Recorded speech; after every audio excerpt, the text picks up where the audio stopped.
I can hear it now. Fans take the field, and out of that eastern tunnel pour 215 well-drilled, well-disciplined Michigan bandsmen. They pour over the eastern sideline, they pour in the big block in, and they play the greatest college fight song ever written.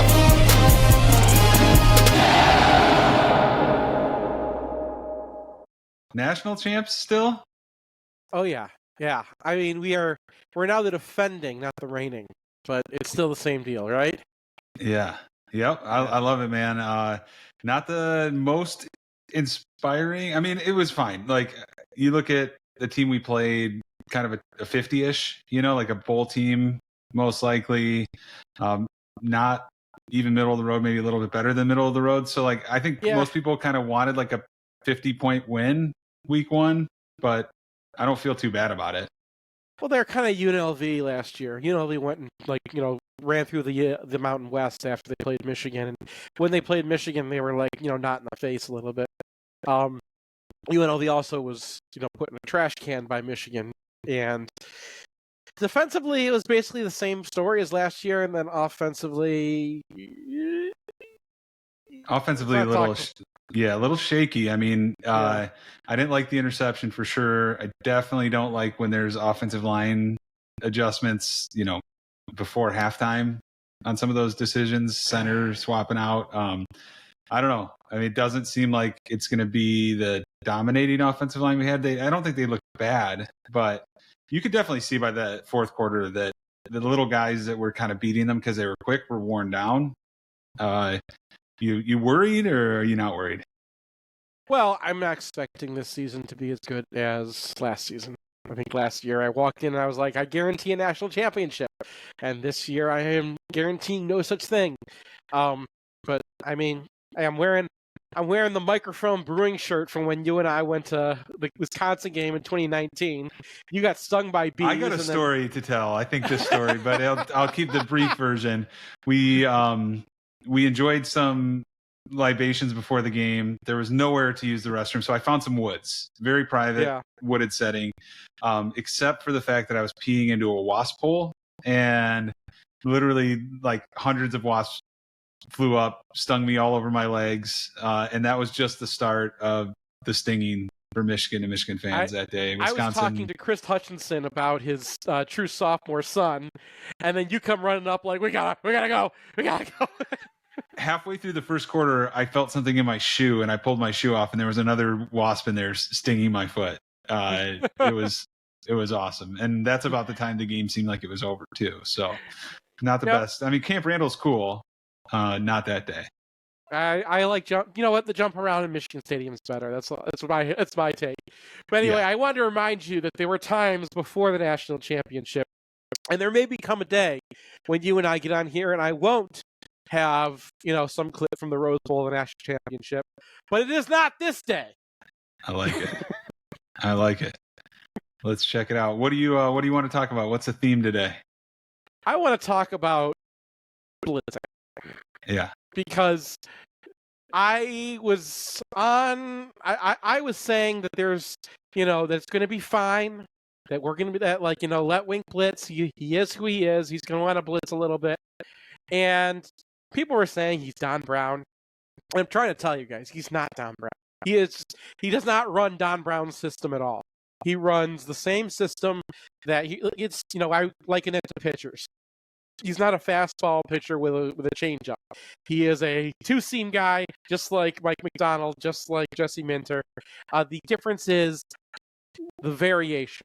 He's going to throw his sinker way more often. He's going to blitz way more often. It's the same playbook. And in fact, I wanted to start by showing you, okay, here's a play from the national championship, right?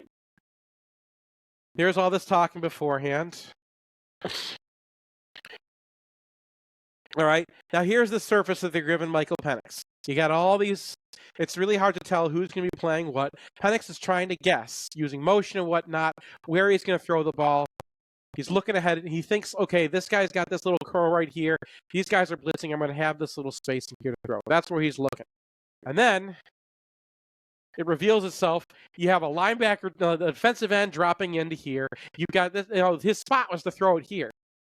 But he never sees it, right? Like, it's just too hard to see. And really, when you look back, Michigan has guys doing all sorts of things. In fact, it's probably easier to just show you this way. If I put this over here.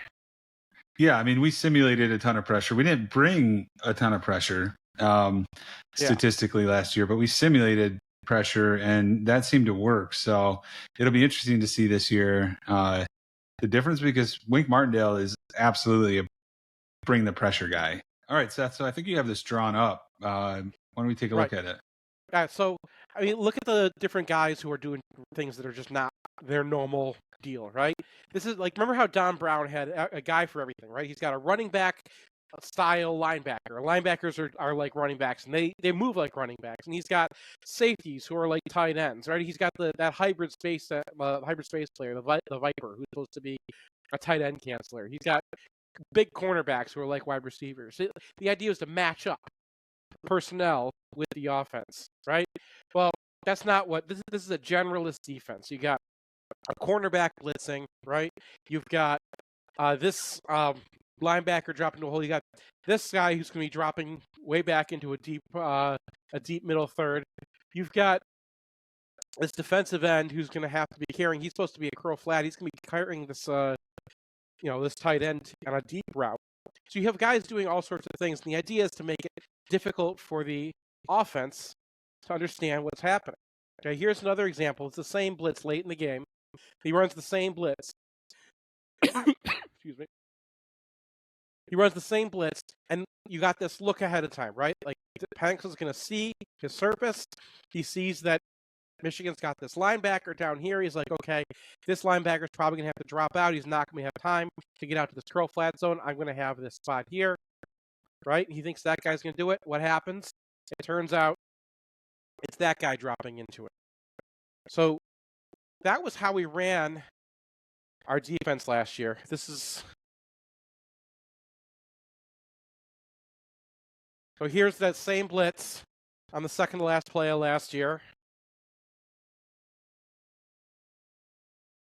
Yeah, just confusing. Yeah. I mean, it was a quarterback, and Penix was one of the best all year. You know, it wasn't like this is the guy that, but he doesn't know where the pressure's coming from. He's not used to these guys, like a defensive end going downfield deep with a tight end. And look, that's this not is the normal. same exact blitz he just ran on the last play. This is Minter's last play of the game. But look, here's Junior Colson dropping back into a middle third. He's going to be a safety on this play, right? And so he's watching, he's trying to figure out who's where. And ultimately, Moore breaks up the pass, and that's how the season ends. And when you talk about what is Martindale's defense, well, he runs the same exact blitz. All right? Oops. So here we go. Cornerback blitz, right? Dropping into a middle third. It's the same thing. It's the same exact play. And that's on a big 2nd and 8, right? Yeah, so how much different is it going to be this year, Seth? I mean, Martindale has tended to not simulate pressure, just send pressure. But do you think he's going to end up simulating pressures more because the risk isn't risk reward? So. I'm hoping so. He was like 50-50. So where Michigan was maybe about 12% to 20% blitz last year, Wink Martindale turned it up to over 50%. Now, a lot of them were 5-man pressure. So here's just a 5-man pressure, right? And that gets each of these offensive linemen. This is what he wants to do. This is former lineman thinking, right? A former front 7 player. The way he thinks is, my guys are going to be matched in single coverage. Defensive backs can last long enough in man coverage.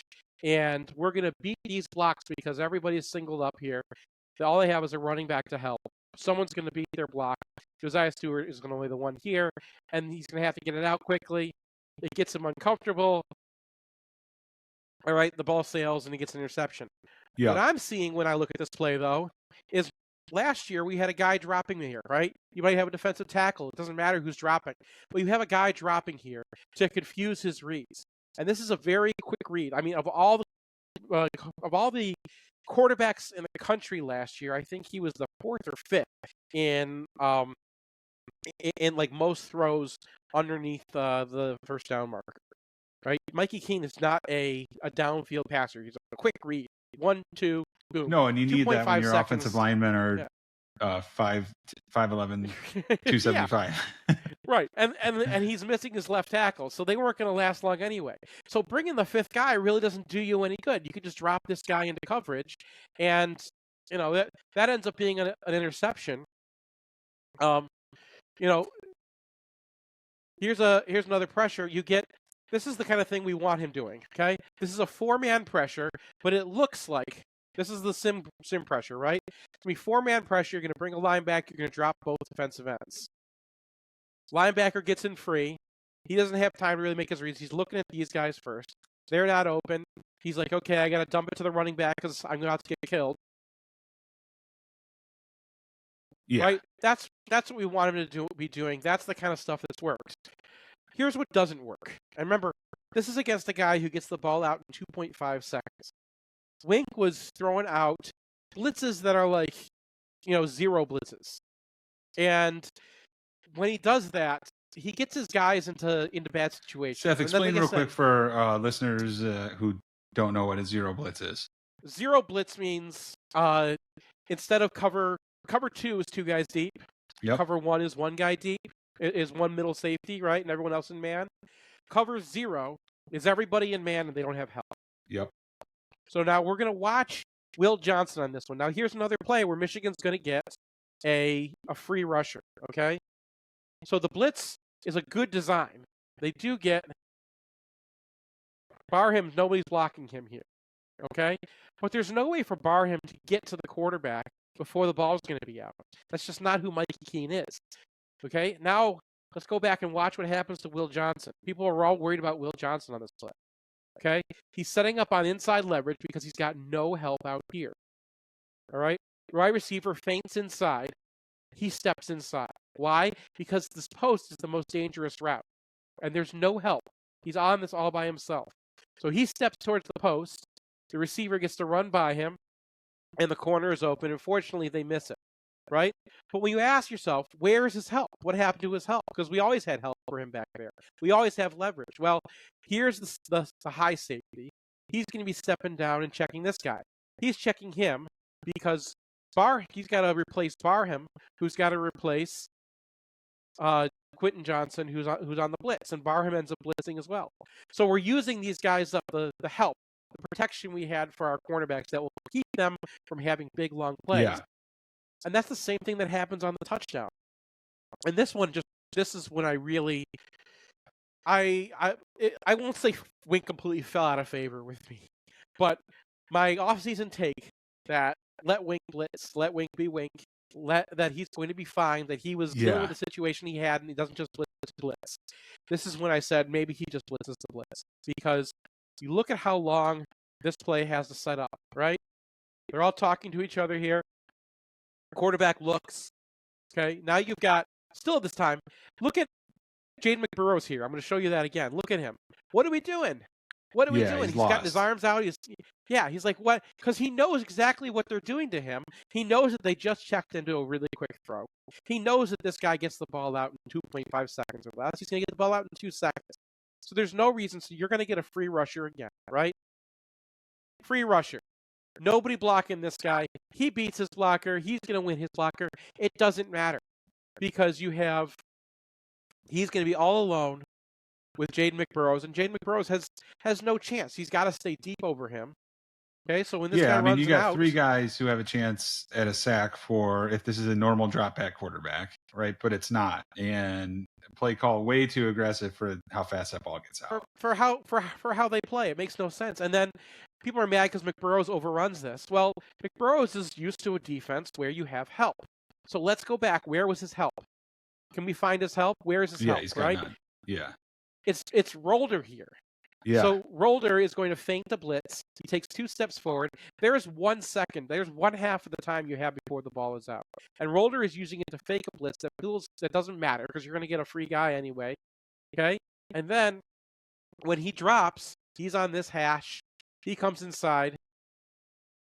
And that's how much space he has because we're using Rolder on a blitz that's going to do nothing to this particular quarterback. Now, if you're playing a quarterback who thinks like Michael Penix, and Penix is used to you dropping guys into coverage all the time, he's going to look at the surface and say, "What's going on? Who's dropping? What are they doing to me? Who's going to right?" And then be surprised. And you can get that in the NFL sometimes, because the NFL, they're looking for the next level. They're like, okay, what's the next thought? What's the next idea? In college, they're see-do, right? Especially this quarterback. This quarterback who makes his decisions faster than almost any other quarterback. Yeah, he's not getting football. to a second or third read. If one's not open, he's throwing it to two. Yeah. And here's the thing, man. The 4-man rushes, I mean, this is just a standard 4-man rush, and look what happens, right? These guys are just winning their blocks. You've got probably the 4 best linemen as their starters in the entire country, right? Michigan or Ohio State has the best starting 4 linemen. And he's looking, right? He's looking for his read. He's taken away.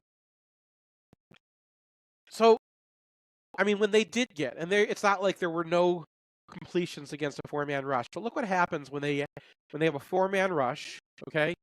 Keen is watching Barham. Barham is carrying this guy, okay? And he's throwing it. Look, the throwing motion's already there. The ball's almost already out. It's a 4-man rush. We don't even have time to get anybody there, even though guys are winning their blocks. No, and Graham's close. Yeah. Yeah, and you're going, and Michigan's going to win if this lasts 3 seconds, but it's not going to last 3 seconds. It's lasting 2. The ball's already coming out. Barham is dropped over this guy, so you're guessing it's over here. Well, Barham guesses that too, right? So Barham takes a step over here, and that's the space he needs. So he has to anticipate the linebacker is going to move, and if the linebacker doesn't move, he's just playing with interception fire. And that's the kind of thing he's got to do against a 4-man rush. Instead, I mean, this stuff, like, call timeout here. You could talk to your guys in the headset. Yeah. And it was frustrating that, I mean, this could just be a setup, right? They might just be telling Texas, hey, look, we actually are going to blitz as much as everyone said we're going to blitz. But it was definitely a come down. What does it look like next week versus Texas, Seth? In your previews and what you're thinking, what do we have to do different next week? Because the defense has a chance to be elite. It looked okay. We have stars, we have playmakers. Will Johnson's touchdown at the end, obviously, it was like icing on a not very good cake. It was a fun way to end it. But what does it look like this week coming up? Well, I don't know if you can see. There's there's my chart for faux film. We did think yours is pretty good. They've got a really good attack. They've got some players. Their running backs are injured, so they're running out a couple of running backs that I think they won't be using. Jaden Blue is how they recruit a guy, but I don't think they want to be using him. They have like 6 receivers that you're going to have to worry about, and that's the one thing that, like, maybe Wink was trying to show them stuff, because this is going to be a lot more like playing Michael Penix. I'm not saying Quinn Ewers is Michael Penix, but Quinn Ewers is going to want to throw the ball downfield. He's going to want to read. He's going to want to look your guys off.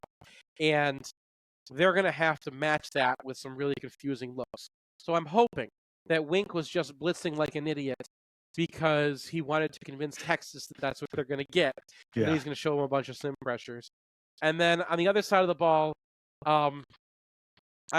we haven't started anybody yet because we're still doing the watch, but they definitely have some good players. Everyone was recruited highly, and I think they're not as strong as they were at defensive tackle, but they still got a couple guys who are pretty strongly recruited, who beat out transfers for the job.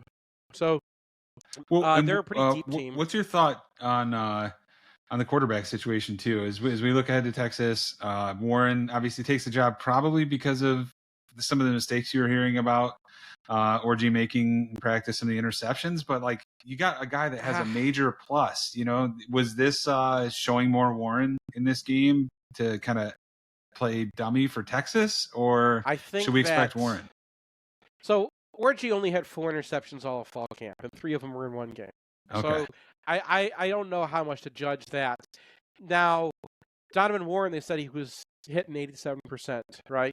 And when you watched last game, well, he had a high completion percentage too, but he's not finding his guys. He's not making the right reads. And I think that Brian's charting is not going to come in very highly, where, he was making completions, but it wasn't even Cade where he was checking down. He was missing his reads. He was locking onto his pre-snap read and not seeing what was happening after they moved, because everything changes after the snap, and that's part of quarterbacking. Now, it was his first start.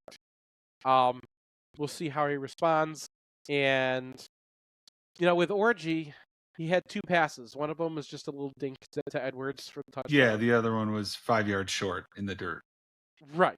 And that's something we've seen from Orji before as well. Yeah. So I think that's their concern, that if you're going to be that inaccurate, there's, you know, how can you be the quarterback, right? How can you pay off? Because what they're going to do, especially a team like Texas that wants to man up anyway, there are base match quarters that's been learning a lot more switch coverages and cover 3 and pattern matching because of the teams they play. But they want to be match quarters. That's who they are. That's who their defensive coordinator Pete Kwiatkowski is. And the way to play match quarters is against a team like Michigan with Orji, where you just have those safeties come down to the box. You remember how Michigan State used to slaughter those kinds of Well, yeah, you saw Denard after the Ulner nerve. You know, you got a quarterback who can run, who can't throw. People don't respect the throw, and you know, the plus part of it kind of goes away some when they can key on you on the one thing. I'm still hopeful about Orji. If Davis Warren can hit, you know, 65-70% of passes, not turn the ball over, this team has a chance to win almost every game that we play. That we need a game manager this year. It feels like maybe, but it feels like this game they also might need someone who can rip it. And you know, Orji's got an arm, and the way to beat press quarters. Now that's what match quarters, but they bring their, you know, like D'Antonio would play, right? And that's what I think what Texas would want to do against Orji if they have the opportunity. The way to beat that is to have your slot receiver just run past that safety. Because the safeties, what makes them so good against the run is the safeties are now both run defenders. So now you have 9 guys playing the run, where most, you know, a cover 1 team can have 8, and like a team like Michigan is normally playing 7 against the run. So when you have 9 guys playing against the run, it doesn't matter if the quarterback's a runner because you always have somebody, right? Every single gap is covered. You don't have anybody taking multiple gaps. If they can play that way and get away with it, they're going to shut down Michigan entirely. If you can put Orji in, he can hit downfield throws to like a Samaj Morgan or Donovan Edwards out of the slot. That puts those safeties in a big bind, and that's what eventually happened to the no-fly zone is that, you know, people ran by it. And that's why you can't run that stuff in the NFL these days. So Michigan's going to have to beat them by having better players, and that's what football always has been. What's your way too early prediction for the game this weekend, score-wise? 18-12, Texas. Yeah, it would be fun to get a win here. I mean, I guess the positive in the new world of college football is a win like this would have been crushing any other year, or a loss like this would have been crushing. You know, a loss is not the end of the season, but a win would be great. We'll see. I think I'm similar to you. I think it's going to be like 24-17, and I actually think Texas is going to pull this one out too. I'm not. Yeah. I just think we're too young. I guess too green on offense. Well, I wouldn't say too young. Too green on offense. Too many moving parts on the offensive line still. Here's what I'm doing. Any score prediction this year, I'm making divisible by 3 because we got Dominic Zavada. Yeah, dude. I mean, I love it. Maybe my favorite kicker since Zoltan Mesko so far. So well, I mean, Jake Moody is Jake Moody. But, yeah, I know. I mean, there is a potential to win this game 21-18, where Michigan kicks 7 field goals, right? Like, let's do it. Yeah, because like wherever you stop, you can just be like, all right, Zavada, 72-yarder, go. I love it. Well, hey, man, good talking to you. Hopefully we're talking about a victory this week, but if not, I still think it's going to be a great year. Good start, you know, nothing special, but good start. Let's hook them down this weekend. That's right. Hey, you notice if you do 2 hook 'em horns, it's an M? Oh, I like it. Look at that. All right, Seth. Have a good one, buddy. All right, see ya.